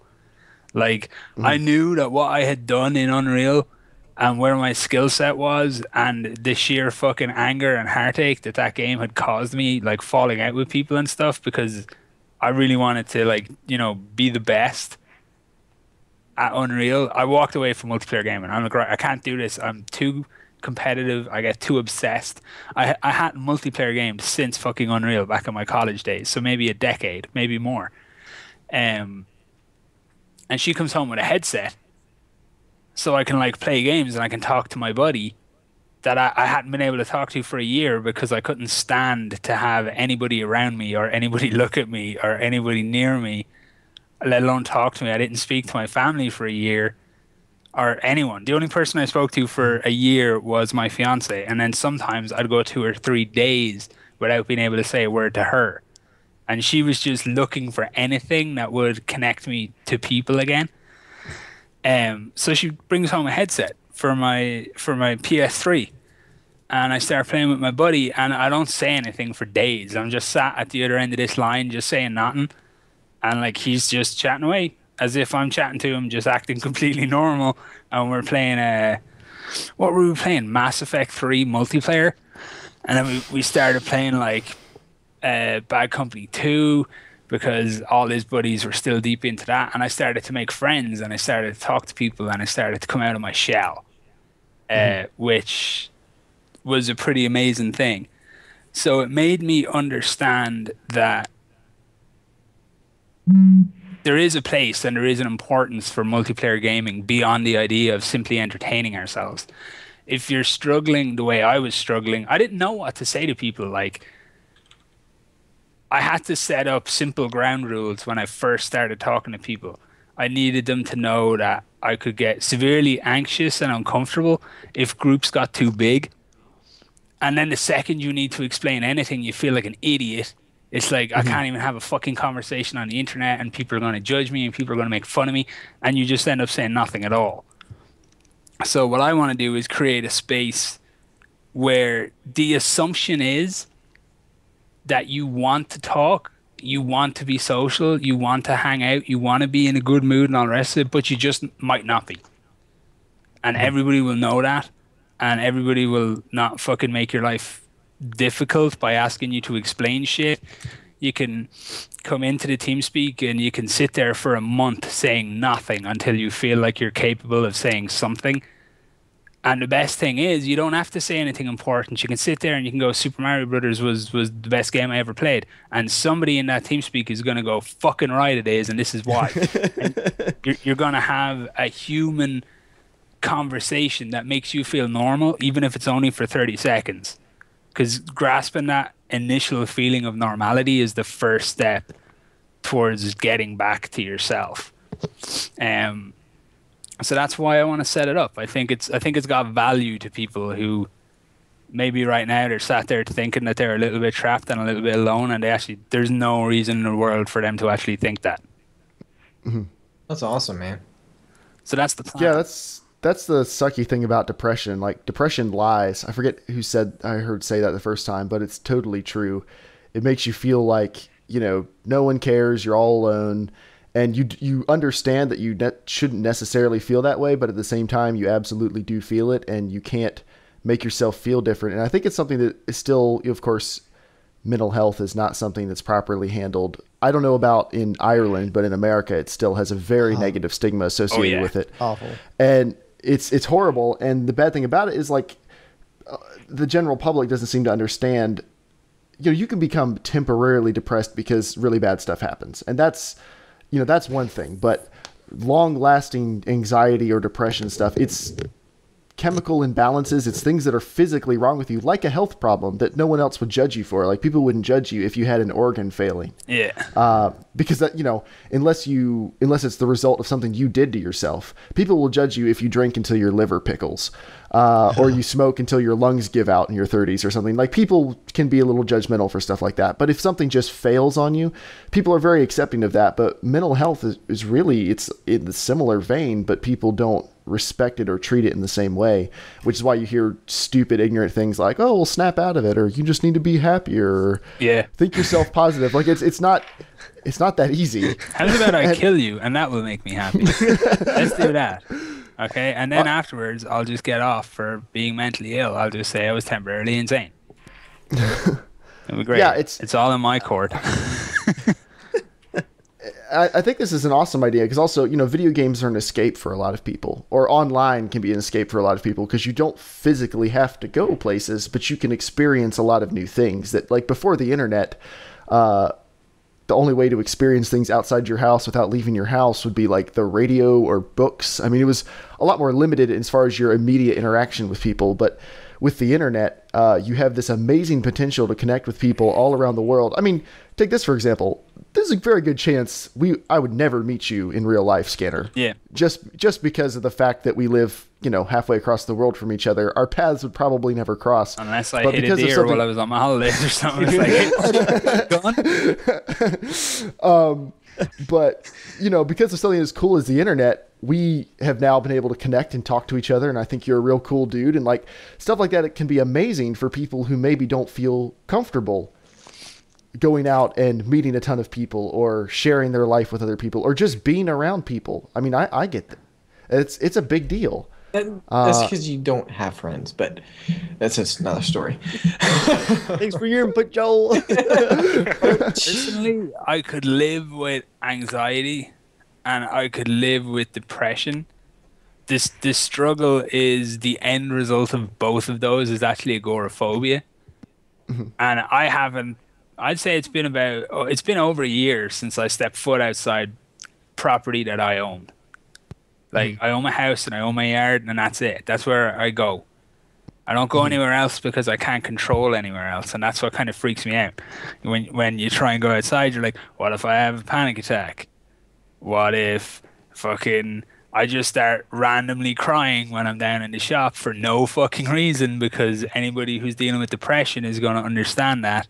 And it's the judgment that is the terrifying aspect. And that's what eventually kind of bottles you up with agoraphobia. It's a lack of control and too much judgment. So being able to cross a sandy desert in a tank and shoot some fucking prick, that is actually pretty awesome when you're agoraphobic, beyond the realms of normally being awesome just because it's a game. So there's a lot of benefits to gaming from a social aspect and an immersion aspect, and there's a lot of good games out there that can make you kind of think about shit pretty deeply, because the emotional labyrinth of mental health issues, I don't think that's something that people who suffer from them should try and avoid. You can't, you'll be scared of dealing with what it is that's actually wrong with you and its causes, but you got to face up to it someday. And the little nuanced storytelling of games or movies or books or comics, anything that gets you thinking about maybe a slightly unexpectedly personal subject, it's all got benefits to people. So that's what I'm trying to do. And there's even games out there that deal directly with mental health concepts, like Actual Sunshine and Depression Quest and stuff like that. So there's plenty of people in the gaming and gaming community and developing and YouTube. The amount of people I've met through YouTube, or the amount of people who have messaged me, because I'm very vocal about things, where I am and who I am and what I deal with, that hundreds of fucking people have messaged me going, dude, I was so happy when I saw your video because it all made so much sense to me. That was the catalyst to set it up. It's okay, there's a shit ton of people dealing with this, so maybe we can get something going. That's awesome. I mean, don't understand it completely. Like I don't have that. But for me, I know a little problem is like I have a hard time doing small talk with people. Like it's the biggest thing I hate. Like I hate when people do small talk with me. I have no idea how to answer stuff when it's just like the simple like, so how's your work and how's the job? Like I'd rather just go a deep conversation or just talk like I hate just the bullshit talk. Like I like just like tell if you like it, tell me. If you don't, just don't say, oh, it's okay. Just tell me you hate it. It's fine. I can take it. And so for me, I have a hard time when just people are just, like, so when I shoot a lot of weddings, I like when I can blend in and no one notices me when I'm there. I don't like talking to people in my weddings. Like the best wedding days when no one sees me and I can just do my job and get out. Because it's like, I don't like, it's always the same thing. Photographers or people come and talk and be like, so what camera are you using? And I'm like, I don't want to talk. I don't care. So many times I said, oh, I use Super VHS. I tell them all the time. And they're like, what? I was like, yeah, it's kind of old school, but I really like it. Just because I don't want to have to go through the whole specs again. Like, I don't care. They're not going to see me again. They don't really care. They just feel like they have to say something. And I like when someone actually asks like a real question. So anytime people are like, hey man, how you doing? And I like feel crap, I'm like, dude, I hate today. It's a horrible day. And they're like, oh, that's great, man. Good to see you. Let's just walk outside. Because I know they're going to do that. Because, I'm like, all they're expecting is me to just be like, oh yeah, good day, see you, man. But I actually say, no, I'm feeling like shit. Thanks. Yeah, I do about the same thing that you do with that, Joel, but I also have problems wording things. If you guys haven't noticed yet, I'm very Same bad here. at explaining stuff. So, yeah, that's why I really struggled on really deciding whether or not to go with the YouTube channel, because I don't know what to say. Like when I'm recording and I'm at the end of my video, I know what to say, but I don't know how I should say it. So I just overthink it, and it just ruins it for me. So I just try to keep my mouth shut half the time. So Yoshi, I'm you, but I just say it. It doesn't have I just blurt it out. It doesn't have to make sense. Out anyway. I know. I don't spell check before I just go, bleh. There you go, guys. Skinner, you mentioned TeamSpeak and a hub. What exactly is that? Well, there's a website called theanxiousgamers.com, which is it's a website right now, but most of the like true nature of it is currently under construction, I guess, which houses articles written by currently myself on depression and dealing with it and its effects and gaming, like just actual gaming stuff, not news and shit, because I couldn't possibly keep that up to date. I've got 2 YouTube channels as well, and I gotta build this freaking site. But just whenever I read, like, one of the articles I'm working on right now is a perfect example. Actually, I'm doing an article called "Why the Dark Souls series is gaming's greatest exploration of the nature of depression." Because whether That sounds really interesting. whether they wanted it or whether it was inspired by it, it actually is like. And it cannot be denied. So I'm doing an article about that specifically. And I'm thinking people will get a good understanding because it takes simple in-game mechanics and restrictions that game forces upon the player. And I will equate those to the actual restrictions that somebody who's dealing with like anxiety or depression might feel. Like the difference between when you're human and when you're hollow and simple stuff like that. Will all be very good, and there'll be a TeamSpeak up. It should be live. I was hoping to have it live on Monday, but then that just didn't happen. So that'll be live probably at the end of the week that people can hang out in. And if more funding comes my way, I'll set up some gaming servers and stuff like that. Just little like cooperative things that people can do. Like I'm not setting up a Battlefield freaking server or anything like that. I'll be setting up some kind of weird kind of creativity based game that people can do like joint ventures and projects, because it will give them that reason. Like when they wake up that day and the day is looking shit, then they know at 2 p.m. their buddies are going to log on and they're going to work on whatever their project is. That can only be a good thing. And eventually what I might do, because like creativity can be an interesting beast that for many people who mightn't have had a creative bone in their body, when they're suddenly dealing with like their own mental health issues, they find this never-ending need to express it all of a sudden, like this burning desire to actually express how they feel will just come upon them, and they'll have no idea how to do that. So I might look into some stuff like getting Unreal licenses for people so that they can create and things like this.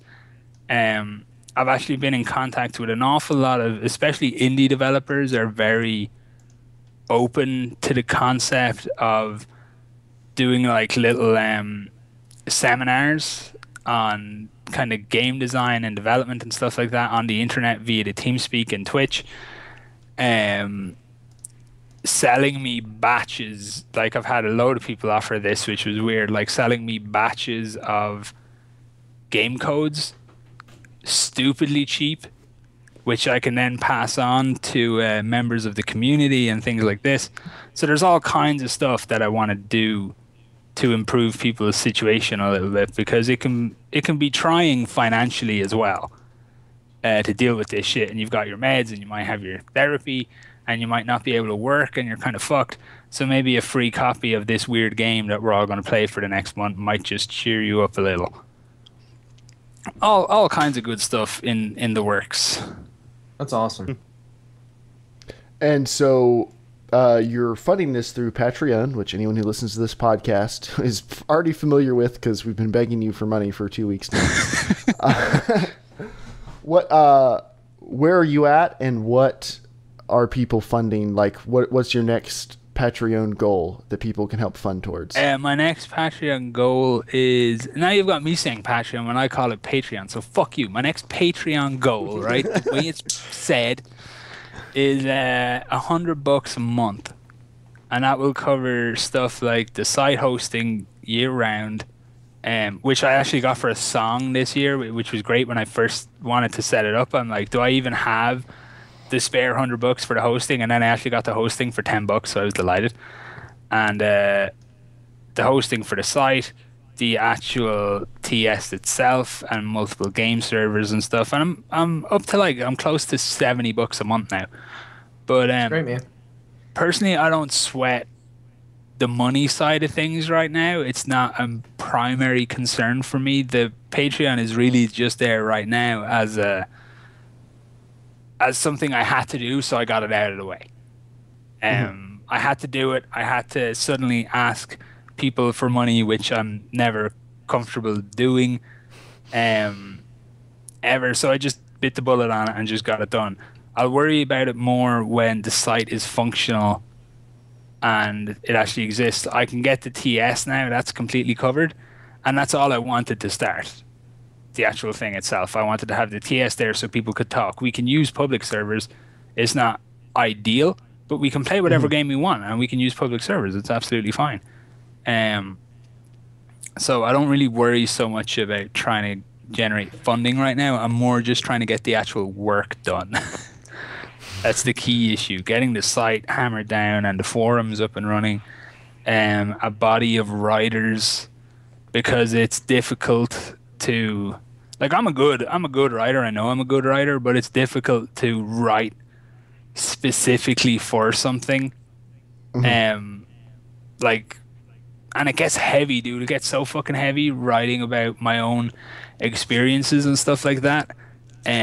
Because it makes you think about everything again, and the risk of once again ending up in a downward loop when you're thinking about how shit your life is all of a sudden. That sucks. So you don't want to do that too often. I had the dumbest fucking idea ever, was that for launch week for the website, I would have 5 very, very personal articles that would go up Monday, Tuesday, Wednesday, Thursday, Friday of launch week. It would be this big, heavy, hard-hitting week, and I had to write all those articles, and I did it all in the course of 2.5 days. I wrote about 30,000 words in 2.5 days, and I nearly melted my brain from trying to write, and I nearly depressed myself just from thinking about all this shit again. But the fact that it could help anybody, even one person, I don't give a shit what it costs or what it takes or how awkward I feel doing it. If I can make one person, if I can improve the quality of their life even a little bit, that has to be worth it. That's awesome. It is, and I think you will be successful because you care a lot about it, and like you said, you've gotten a lot of people who are very interested in it. But I sincerely hope you are. And if people want to follow this, any of our listeners who may suffer from some of these things, or maybe just want to see what they can do to help, Patreon, go check it out there. We'll have links, of course, in the show notes and everything. We've put it in Twitch chat a few times. But then also, the best place to follow you for updates would probably be Twitter, I'm guessing? Yeah, just... Okay. That's my Is there an Anxious Gamers Twitter, or is it just your gaming Twitter right now? It's just me. I don't want to do an Anxious Gamers thing because I don't want to split it, because it's like beta testing now. Even the writing style of the articles is... It could be a lot of things. I want to present it in a very specific fashion where it's not clinical and it's not too personal. It's like this mix of both, because a blog helps nobody. When it comes to this kind of thing, like, you know, reading, oh, today is such a bad day, my depression really sucks. That doesn't fucking help. It's like, yeah, well done, buddy, so does mine. Why am I reading your depressing fucking blog then? You know what I mean? You gotta, I like to approach the whole thing with humor, for the most part, because if you can't, like, you better learn to laugh at this shit pretty quick, or this shit will own you. In a horrible sense. And I say that as somebody who couldn't laugh at it for a year and realized that it owned every essence of me. Like, every fiber of my being was suddenly being defined by the fact that I knew that I was sick, and I had to change that pretty fucking rapid, or nothing was going to get back to normal ever. And life's not normal now, but it's close. Close enough to, you know, have, like, vast majority of my days are fine. we're here for you, man. Casual Shenanigans can be the highlight of your day. I always like, that's probably overselling us a little bit. I always like actually coming on Casual Shenanigans because it's good fun. I can just like be myself.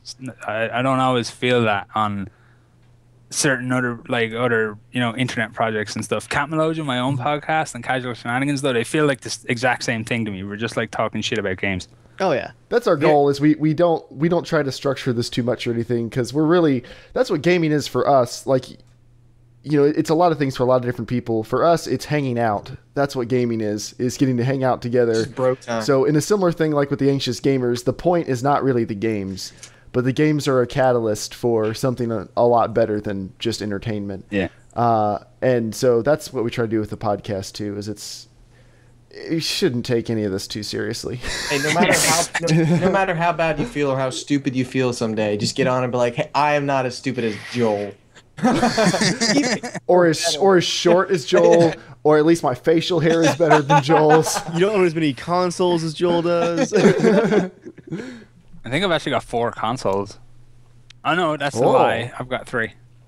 Oh, that's a little better. So, yeah, but I've also got like a nut crunchingly beast PC, which is on like the one thing left to go in it is the 780 Ti. It's the only thing I didn't buy that I knew I wanted in it when I started, because when I first built the PC, we just like bought a house and stuff. And I'm like, okay, we just bought a house. I should probably take like this $800 that I want to spend on a fucking GPU and save it just in case anything untoward arises with the house. Because when you don't have an income, you gotta be smart about shit.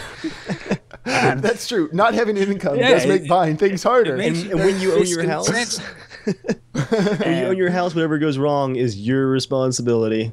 It's all you. The 800 series is dropping soon, and the 780 Ti's are going to take a price drop, and I'm going to pick one up and just laugh hysterically when I put it in my computer and lightning strikes the ground behind me at God's own fury that I have a better PC than him. It's going to be Well, Mark, who's Frenchy Libre in chat, he has a 780 Ti and a 4670K, and we were overclocking his computer yesterday, and we ran some benchmarks, and he's been running through today, and it is just insane how fast that thing is. Yeah. Like, it's just on a level where, like, it does at this point, it doesn't even make sense. Jeremiah, like, why would share the numbers? Okay, drop the numbers. So just get it in there. Scanner, I don't know if you're familiar with 4670Ks, how well they overclock. Yeah. They don't overclock quite as well as a 3570K, you know, but clock they're a little bit faster, so it evens out pretty well. Okay, his is stable at 4.8. Ooh. Stable. Mine? No, Who's? Mark. Oh, Mark's. You're not Mark. You don't have a 4670K I was reading the chat either. for a second, then I came back to your conversation. Joel heard computer part numbers and just instantly his eyes glazed over. His computer booted at 5 gigahertz, but locked up pretty soon. But that was on barely any voltage adjustments. I bet if we cooked the voltage a little bit, we could get that thing stable at 5. It'll It'd be die warm, within 2 years. but it was under its TJ Maxx. It was hitting like mid to high 80s on 100% prime burn. So I mean that's not that crazy. But yeah, man, the 780 Ti, I got an R9 290, which is supposed to be pretty close. I got it because it's probably an old Litecoin card, and it hit Amazon for dirt cheap with a good cooler, so I snapped it up. And the performance is equal to my dual 7950s, so that's a pretty impressive card. But the 780 Ti, like in some things it's close, and in the others it just runs away. Nice. It's just crazy.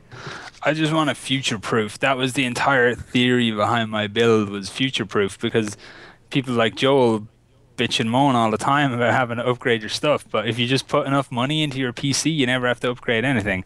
Developers have to upgrade their stuff just to bother your PC with something. Well, I've only upgraded my computer. I haven't upgraded since. Yeah, to his credit, he ran a really old system for a long time, and then he finally upgraded to a good modest build, a 3770K and a GTX 770. So not a slouch. Yeah, he's got a by any stretch of 770. the imagination. There's no... Yeah, pretty beefy computer. Wait, now you're calling a slouch. When I first, you guys said this was like I said not a insane. slouch. No, I said earlier. not a You said slouch. it's modest. Well, because I said I would go for whatever Modest it took. compared to a 780. Yeah, modest compared to like a $3,000 computer. Oh, but no, okay. I was gonna say, I was like, holy crap. I was like, is it already No. outdated? I was like, No, not at all. I Not at all. bought 2 Xbox Ones. No, These are Joel, your footstools. computer is still great. I mean, you know it's great. You play games on it. Your computer is still awesome. You're great. But Scanner's okay. Scanner's talking about the tier where Yeah. the amount of performance you get is not commiserate to the amount of money you put into it. How much in is your computer worth, Scanner? Do you mind if I? In total, probably about 3.5. Whoa. And then like it would have been. How about much is that? 1,000. How much is that hard drives? I'm just curious if it's mostly computer based, not just hard drive stuff. It would like. I believe the CPU I have goes for about $1,000 in this state. Whoa. But that just made sense. Dave's peeing his pants right now. That just made sense Sure. for me to do because I like to produce music, and I get very complex on the like VST side of things. Like I could have like 100 different instruments open, and each of those instruments could have 4, 5, 6 different effects on each one. So I'm looking at maybe 600 things doing stuff, and it can really like bog down a system. So I needed something with beef, and then I want to get into like rendering and game dev and all kinds of random shit. So I thought, fuck it, just go ham, just spend all the money that you should spend on your house, spend on a PC. And then my fiance was like, nah, we're going to buy a house. And I'm like, okay, but whatever's left over, I'm spending on a fucking PC.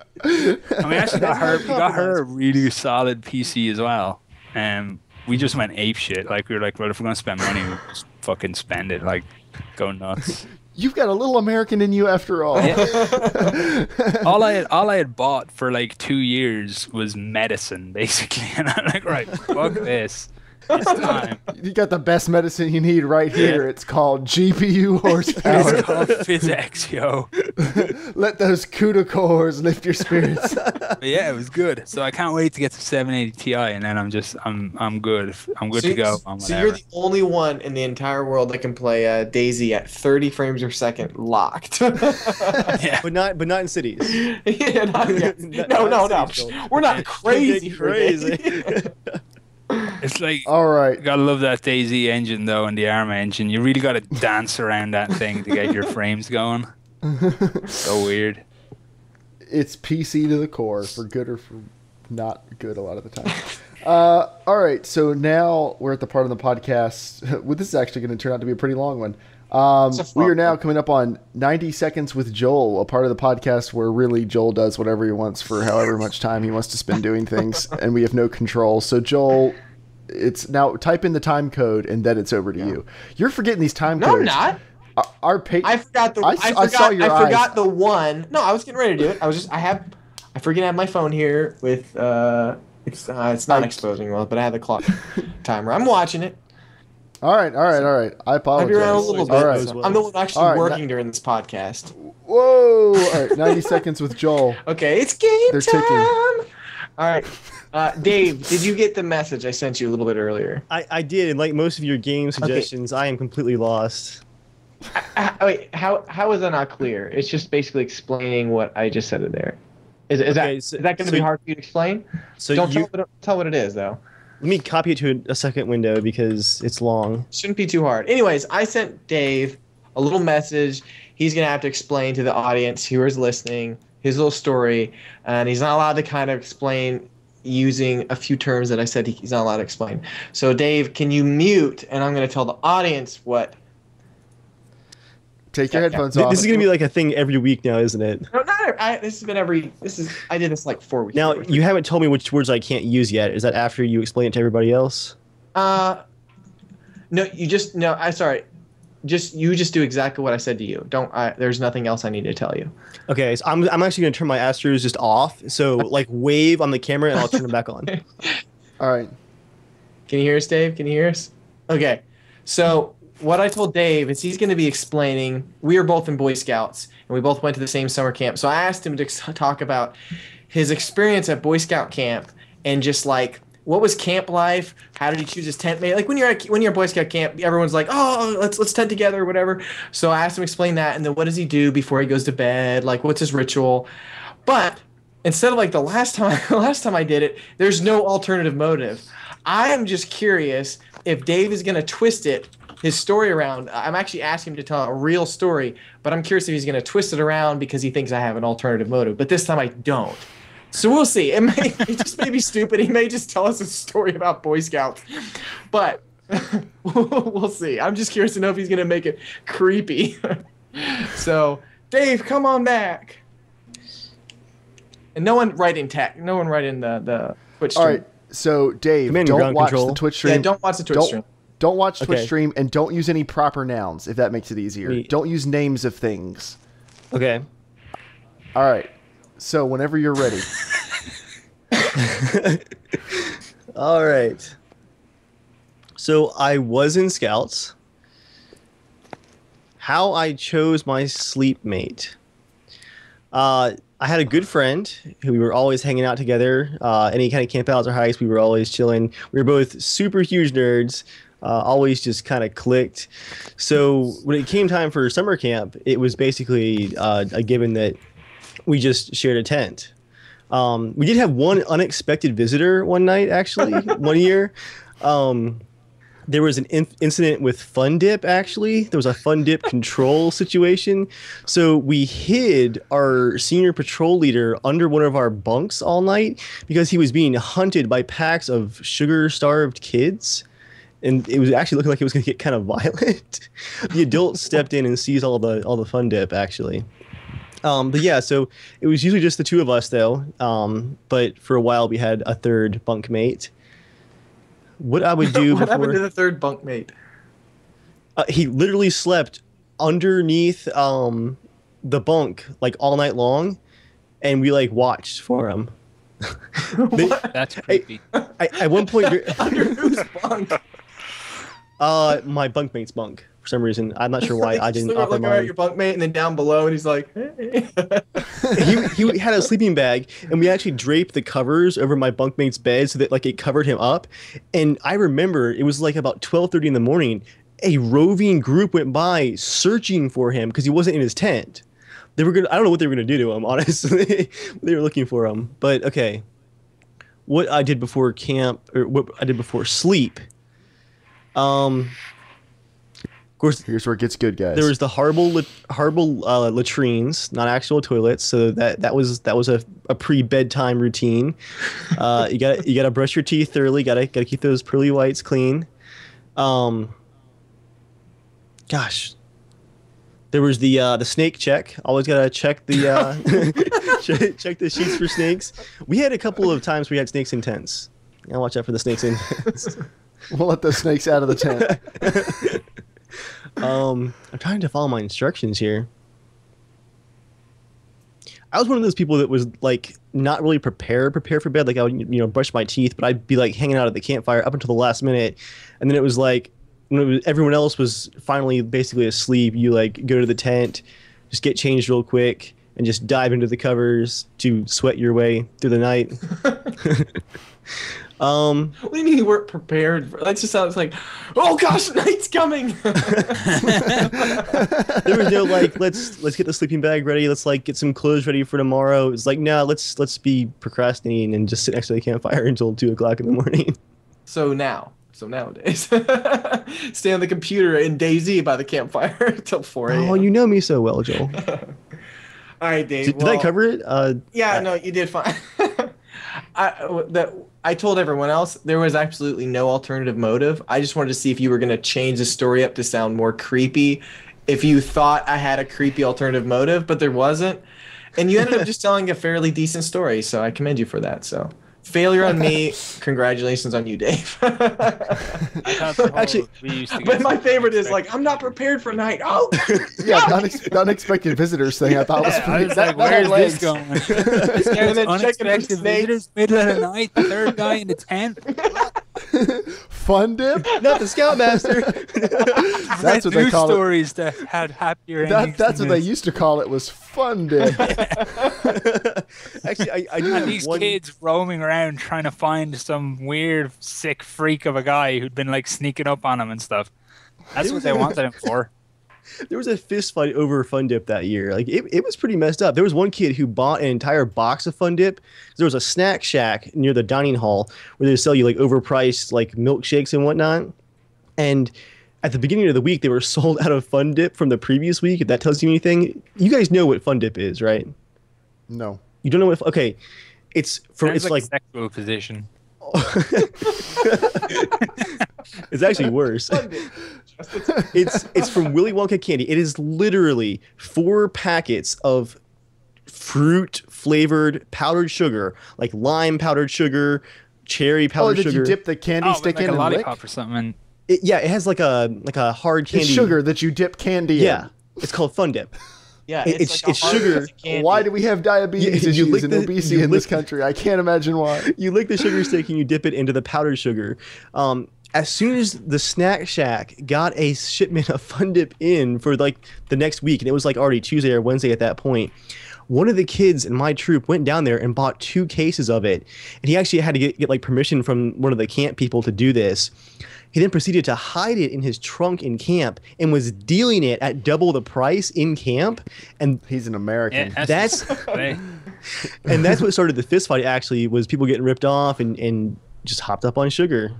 And then when our Can I tell my demand. one good Boy Scout story? Yeah. I feel really terrible thinking about it now, but man, it was a great idea at the time. I worked at the Boy Scout camp I used to go to as a kid, and I had this big. I was like, oh, all these, all the people that worked there, they were like heroes when you were a little kid. Like they're so cool and everything. So I went to work there for a month, and I'm like, wow, they're not heroes, and I definitely wasn't one. I had to take a whole bunch of scouts with a whole bunch, a couple other leaders as well, up on a overnight trip to learn like how to do, like build like a campfire and it's by themselves, cook, out of like aluminum foil, just simple things like little like survival type things. Well, Lucky Charms was a huge deal at Boy Scout camp, and there was Yes. only one box that would get shipped into the camp, and the rest would be like Cheerios and stuff. freaking variety packs Yeah, were we would awful. hold them back because the students would actually sell them. I mean, the scouts would sell to other scouts. Well, I got a hold of like 20 of them, and so I went up on this survival camp night. And as the kids are starving because you're only allowed to have a bottle of water and whatever they give you, just because it's supposed to be for the merit badge. I was going around peddling my wares to the kids. I was like, $2 for some cereal, like one. They paid up me $2. I made $35 that night. That is the most American camp story I've ever heard. oh, man. Starving children. All I'm right. like, give me $2. As we wrap down our last thing for the evening, I think Dave has a comment of the week for us. Yeah, we didn't really have any real sassy comments this week. I was kind of sad, but in reference to the last podcast, this comment just made me laugh. It's actually directed at Joel, so just for you, Joel. The lanky soldier says, Joel, stop joling. Kids are watching. Oh, good times. I usually do all my joling as kids are watching. What? You can't say things like that in public spaces. Well done. You're now on a watch list. Another watch You know list. the NSA watches this. In our large viewer base, the NSA's got to be in there somewhere. Thank you, everyone, for coming out and being a part of the show tonight. We know it was a long show. Thank you for sticking with us. Almost everyone, all the live viewers, stuck with us the whole way through, so you guys are pretty awesome. Definitely go check out Scanner Barkley's Patreon page, or however he would say it. Go check that out. And we've had numerous people on here before who are doing things that you can give money to. Just so you guys know, we never invite someone on here just to have them on. We only invite people on who we think their thing is actually really cool or really worth it or something you should seriously consider giving money to. So not that Scanner Barkley's not cool to have on the podcast. No, he is cool. I'm saying we wouldn't. We don't have him on because we're friends with him. We just will allow him. Yeah, all right. Well, you this took product. was trying to have a moment of sincerity, and Joel derailed it as usual. You just kind of screwed up your wording on that one. All right. Well, This is the man who can't talk, right, Joel? Scanner, I like you. Thank you for come on show tonight. Oh God, I think he wants to marry me. It's okay. Let's marry me. But you can follow you at Scanner Barkley or at Evil Viking. Yoshi, what's yours? Oh, sorry. What was that? I was Doing other things. I don't have a YouTube, Twitter set up yet. So on the last time you're ever on the podcast. Oh no. At JERMgaming, and of course you can find us all on YouTube. You can even find Yoshi's new gaming channel, which has no videos on it yet, so maybe we'll pimp that out later when there's some actual content. But I'm having trouble making. You like donating videos to him, like Channel record art. a video. yeah, because I have so many, because my upload schedule's so consistent, I have all these extra videos to pump out. But thank you guys for coming to watch. We appreciate you all. And you know, this is episode 49, which means next week is the big old episode 50, which we of course have not made any plans for.